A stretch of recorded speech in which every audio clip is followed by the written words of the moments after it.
I am so fortunate to have this opportunity to interview my next guest for Letting Go with Aloha. His name is Peter Hobler, and I've never met anyone who is doing what he does. His company is called Discerning Destinations. Married, father of 4 adult children and a 9-year-old grandson.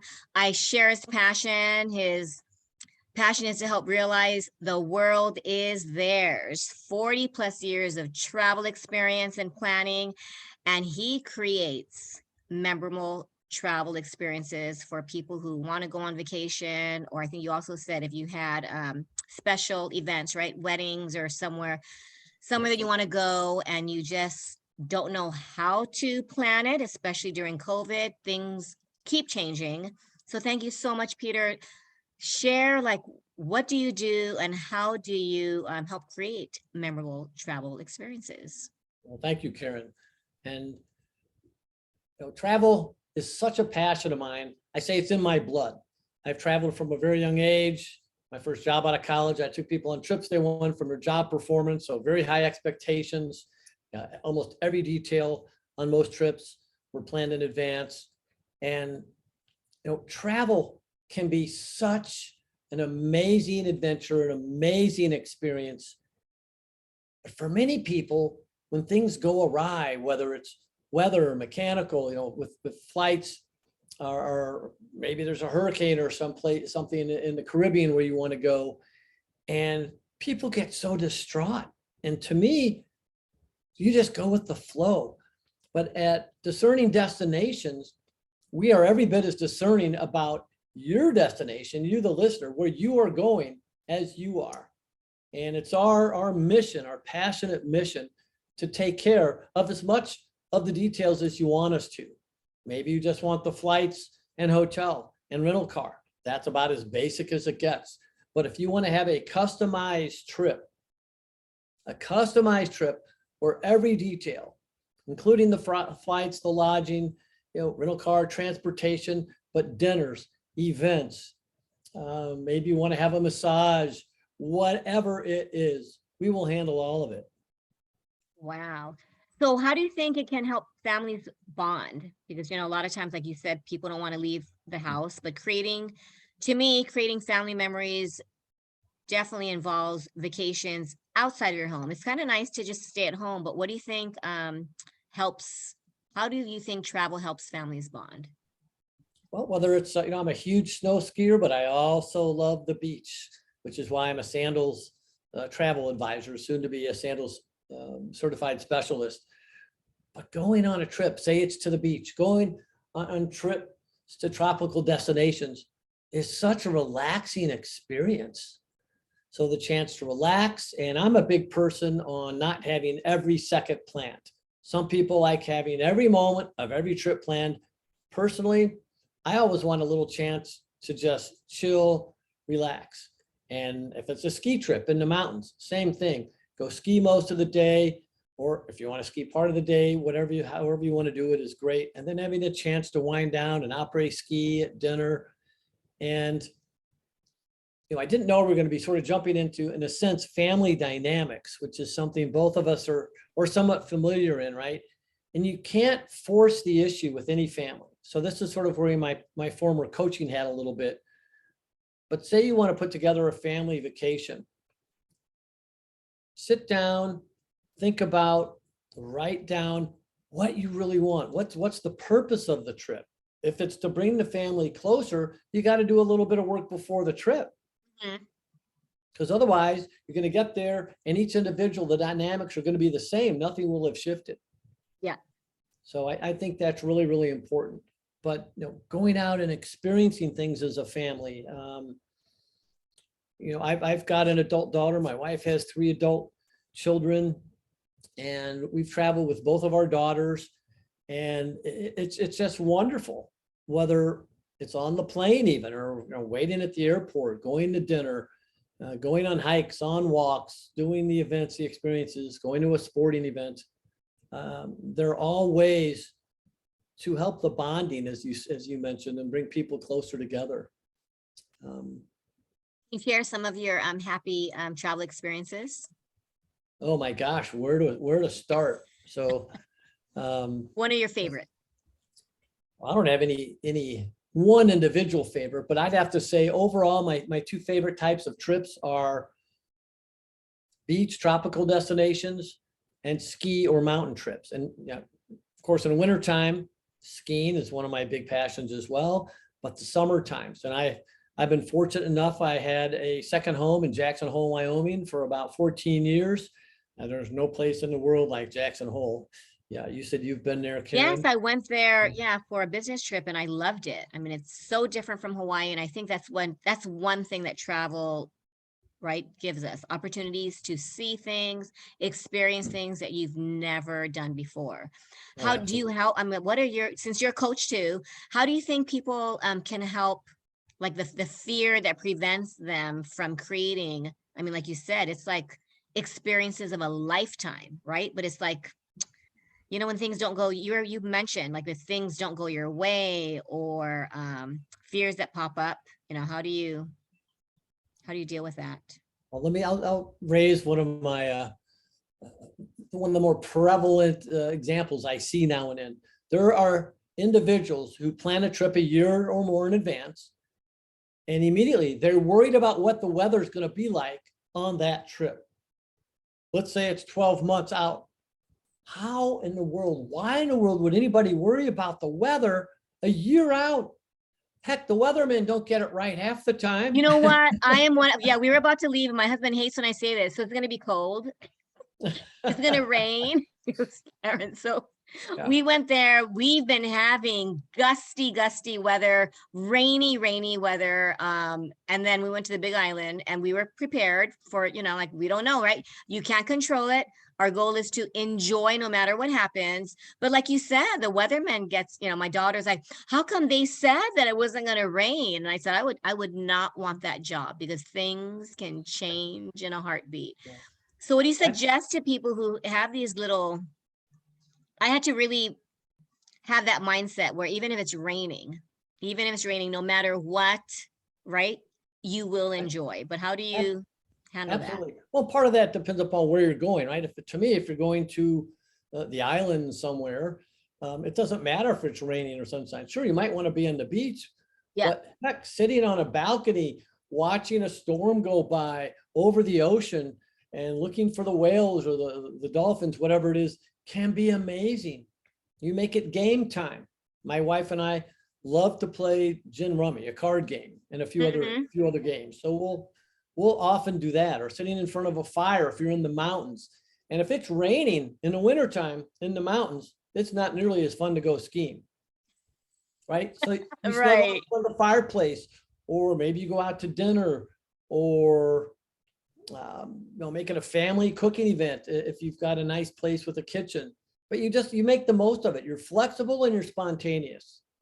But I didn't And realize how calming it was, like you said, the balcony, because the state bird is the goose, kind of like a plain bird. But we were just throwing little pieces of pizza, or I don't know what we had, croissant, and just seeing the birds. I didn't realize how much fun it would be, to feed the and different types of birds, and you just think, wow. how simple is that, right? So I think so many people expect the worst, and Yes. and those individuals that are looking at your out going, what about the weather? That's all fear-based reactionary thoughts. And when you're focused on your fears, the irony, I actually have a theory from my coaching days called the vicious cycle of subconscious fear. And when you're focused on your fears, the irony is that they're more likely to come full circle and come I true. totally agree with that. So to me, whatever type of trip, if you want to go on a cultural experience, maybe to Paris, for example, or New York City or Chicago, where there's a lot of museums and food and the people are fascinating, or the Greek islands is another great example. Figure out what the goal is for the trip. Is it to see the sights? Is it to be with your family? Is it both? Is it to relax? What is the goal of the trip? And really hone in on that, and then just make sure you follow through. And staying calm no matter what, to me, is one of the absolutely most important things of travel. And Can you share that? Yeah, because you were just saying something about when people get really, really upset and you said, and you gave great advice, like how, when you're in the middle of, oh my gosh, this trip is ruined because of XYZ. How do you, and that's what I think helps with you being a coach too, right? I'm sure that comes into Sure. play when someone might call you and say, you know what, Peter, and you have no control. If it's raining or maybe something closed, we went to some places, we were driving and they're only opened on Monday and Wednesday from 10 to 1. And we thought, wow, but you have no control over it. So you kind of just laugh at it and say, so we can't go to this particular, shop or whatever it is. And just, right. How do you change that mindset so you Let don't me use ruin a your personal vacation? example I've seen over and over. So let's say a flight is delayed or canceled. Maybe it's weather, maybe it's mechanical. But a personal story, my daughter and I were flying back from the Cayman Islands. When we get to Miami, and our first flight was late, so late that we missed the connection. There was no way on any airline for us to get home to St. Louis that night. And we're about the 5th person in line at the travel agent desk. And 2 or 3 of the people in front of us were pretty upset. And one individual was just going off at the travel agent. So we get up there, and having been in the travel business, I've experienced this myself. But getting up to the individual, I just said, wow, I am so sorry. A few of those people, especially that one guy, was such a jerk to you.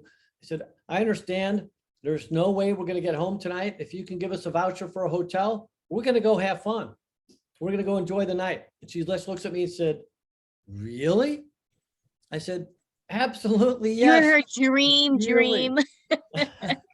traveler. But so it's all in your perspective. It is. And when something like that happens, when you get upset and angry and go up and start yelling at the ticket agent, for example, first of all, that person had nothing, absolutely nothing to do with the situation at hand. They weren't the cause. They had nothing to do with it.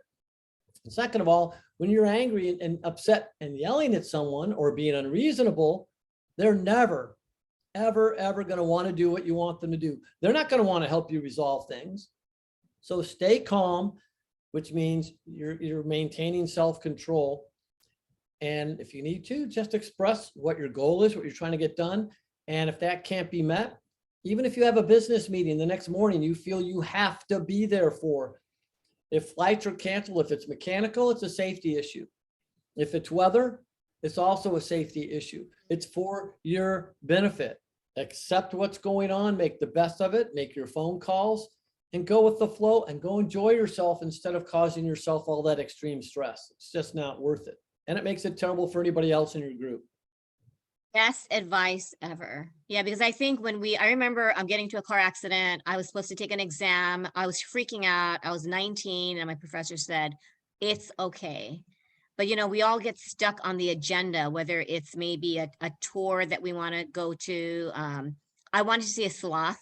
We have the only rainforest in the nation. When I went there, all I could see was just a bunch of fur. You couldn't even tell whether it was a sloth. So part of me was disappointed. I happened to stop at talk to a zookeeper, and he said, you know what? I took a picture of the baby yesterday. And I said, really? And he didn't know how to use his phone. I said, can I send that picture to me? He goes, sure. Do you know how to do it?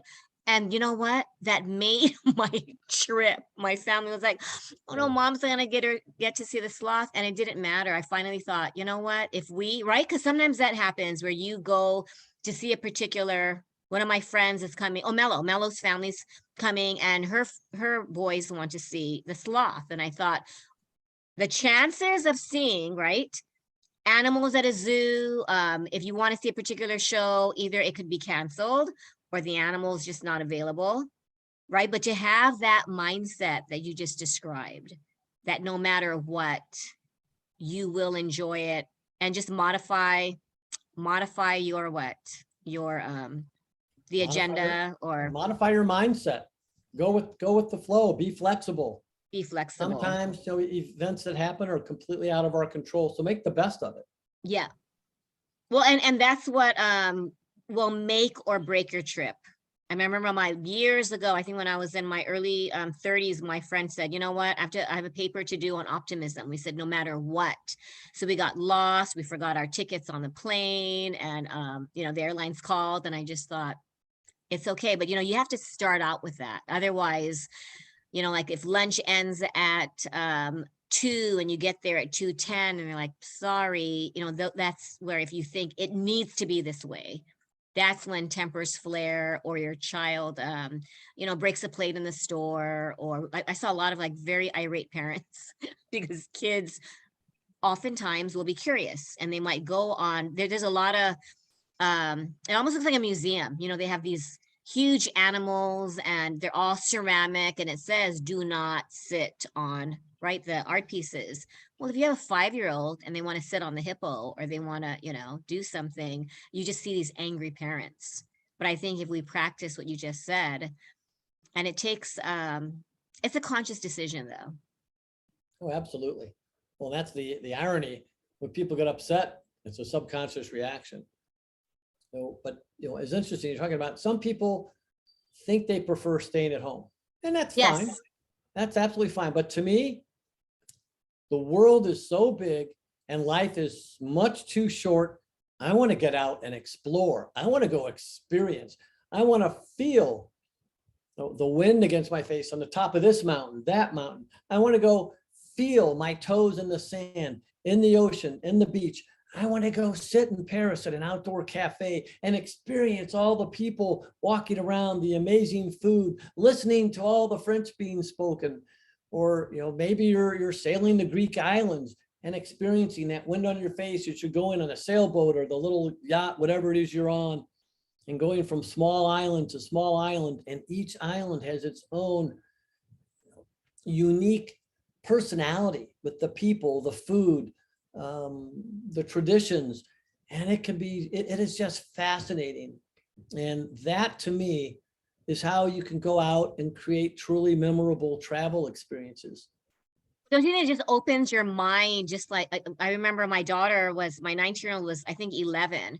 And when she was writing about how she didn't know she would love frog legs. She didn't know that she just seeing like the Queen, I guess the Queen was making some, even though she was probably really far away, just hearing your child just express the excitement of seeing Stonehenge, or just, because a lot of people in Hawaii, they haven't even left the island. Right. Vegas is called the ninth island. Majority, it's probably more affordable, but people have never even left to go to other islands. Right. And then you realize, like you said, it can be, don't you think it can be affordable too? A lot of people think it's too expensive, but neighbor island flights now used to be like 150, and now we can go, I think I just saw $39 one way to a neighbor island. I mean, don't you think that's a fallacy in believing that it's too expensive? I mean, Well, you what do need you to think? check into situations. I mean, if you're flying from St. Louis to Australia, the flights are going to be more expensive. Right. But yeah, but at least being open-minded to checking into things. And there's always specials. There are different ways. Sometimes it's timing, the time of year, the time of week, even knowing what days of the week to travel. Flying Friday through Sundays tend to Yeah. be the most expensive days, as an example. So, but yeah, there are many ways to travel reasonably. And now with COVID being so prevalent, and hopefully somehow, some way on the way out in the next year or so at the outside. But there's a lot of great travel deals, and being safe is really important. So that's one of the things we do at Discerning Destinations. We will check into your destination, what their COVID requirements are, restrictions. And then if you're going international, for example, so maybe you're flying the Caribbean, and different islands have different protocols, restrictions, guidelines, and then coming back to the US. So right now you leave the country within 24 hours before you get on your flight to return home, you need to have a COVID test, which of course needs to be negative. Oh, even though you've been double vaccinated. Yes. And that's why I think it's beneficial to work with someone, who is a professional, all the new protocols. And like you said, it's forever changing. What's good today might change next week. And if you work with a professional in the travel industry, you will know the up-to-date, right, information. And if I don't know all of it, so you'll find, no, but you'll find out. But I You'll can have, find out. right. I And can that's the find thing, out. right? And it's better to, I would rather have someone to trust in finding it out for me, rather than going on Google and trying to find out individually, what to expect or how to even plan a trip, how can people find you so they can book their dream destination with you? It's pretty simple. Just my website is discerningdestinations.com. Wow. Thank you so much. Discerningdestinations.com. Well, I think everyone should at least treat themselves to one family vacation per year. I mean, we were thinking about it it's been what, probably 3-4 years because, schedule conflict and then COVID. And I think a lot of people that we spoke to said, yeah, we need to make it a priority. Right.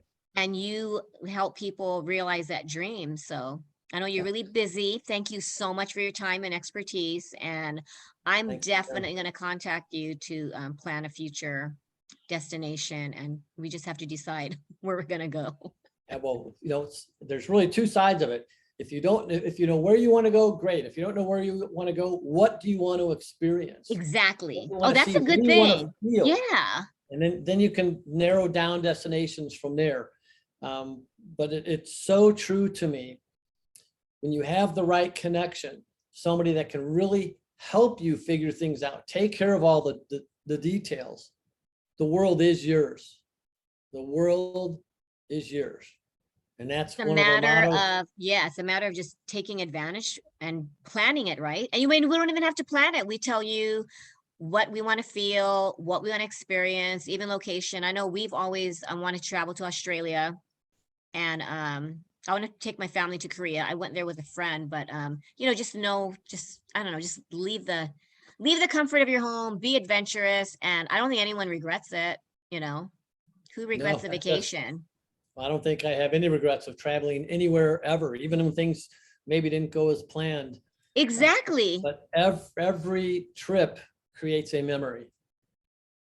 And that's what life is. Yeah. Absolutely. Filled with memories. And if you don't create memories, you'll just, you'll lose out. Yeah, right? memories will sort of happen to you.